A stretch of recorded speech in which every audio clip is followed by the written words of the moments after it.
इस भैंस की इतनी ज़्यादा हालत ख़राब थी, इसने इनके पार्चुरेशन के फ़ौरन बाद 2 घंटे के अंदर अंदर इसने प्रोलैप्स पूरा मुकम्मल तौर पर निकाल लिया था।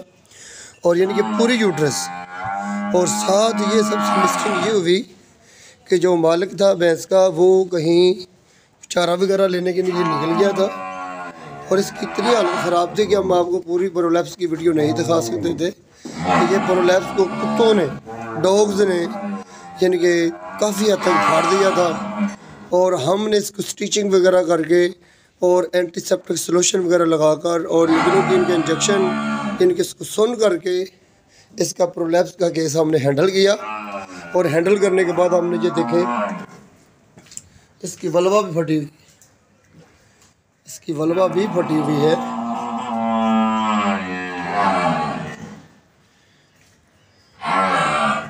हम ये चाहते थे कि हम गाय भैंस की हम पकड़े इसको ट्रिपल गाय।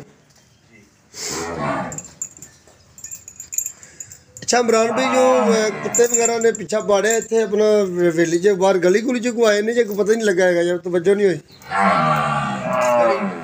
गली जो है। अच्छा अच्छा अच्छा, फिलहाल मज माशाल्लाह अपनी कामयाब होगी, केस साडा क्लियर।